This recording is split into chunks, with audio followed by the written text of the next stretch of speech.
time to get ready for bed, son. Oh, Dad, tell me a story first, please. Oh? You want to hear another tall tale from the high seas, do you? No, not another pirate story. I want to hear about dragons and knights in shining armor. Dragons, you say? Well, then we have to go way back to the age of heroes. Steam World Quest: Hand of Gilgamech is a gorgeous hand-drawn deck-building RPG that takes you on a journey to discover what it means to be a true hero. The story takes place in a book being read to a child where a brave and unlikely fantasy heroes must stop a dark, nefarious army, which is standard enough, but the campaign is packed with enough interesting characters, story beats, and twists to be entertaining the whole way through. The dialogue is witty and charming, especially for the party members, which we'll be discussing next. In a typical RPG fashion, you begin the game with a small party which will grow throughout the progression of the story, allowing you to mix and match your party of ultimately 3. Every playable character is not only unique but cool. Armelie is a hopeless romantic for the idea of being a true hero and is always reading her trusty hero's guidebook for direction. Copernica is a witty know-it-all who strives to act in the name of the greater good. And Galileo, well, he would honestly rather be at home. The other party members that join range from a legendary mask-changing samurai and a tag team duo of twin rogues.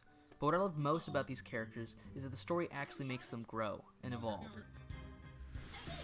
As for the visuals, the game is, as you can see, is beautiful and lovingly hand-drawn, where the characters will have weight and life behind their actions. The UI is sleek and thematic. The cutscenes are ran as still images with text bubbles, but each character's reaction still or background image to the conversation holds up into the nice hand-drawn quality present throughout the rest of the game. When it comes to sound design, the audio bits used in combat were fitting and did a good job of supporting the animation, made each character feel like they actually hit something or actually got struck back. The voice acting done for the characters was done in traditional SteamWorld fashion, and it still felt as charming and as good as ever. I felt like the soundtrack of the game always fit the current mood or situation that the characters were going through, and was very thematic for the setting. Some of the battle tracks I remember being specifically very good. When it comes to gameplay, the game system revolves around you building a deck from a starting list of cards that eventually grow throughout the course of the campaign. All these cards read well and are easy to understand, and it's clear to know while playing the game who will do what action and what that action will result in. You can only play up to 3 cards per turn, and with only 8 cards in your deck, including duplicates, card choice is very important.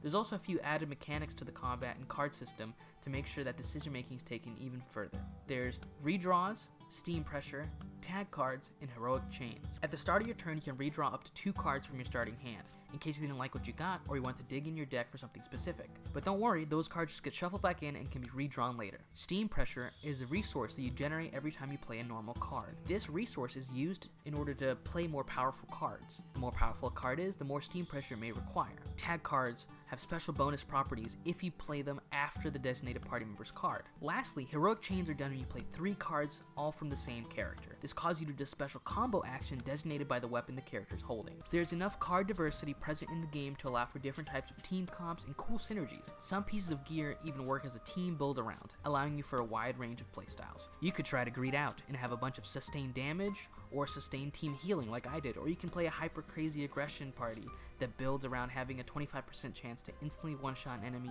on a critical strike.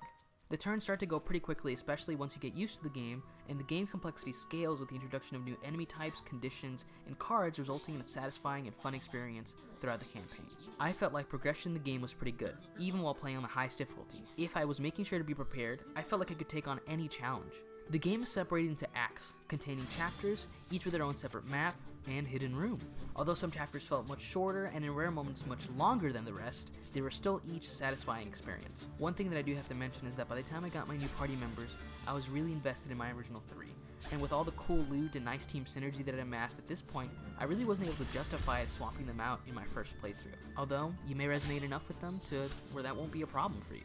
Now it's time for Mob or Martyr, where we take a look at all the overall reviews of the game we played on the platform we played it on, and we see if what I thought of the game lines up with the common mob, or if I'm martyred on my opinions. The game is currently sitting in a very positive review score on Steam, the main pros being the great visuals, charming characters, and good core gameplay.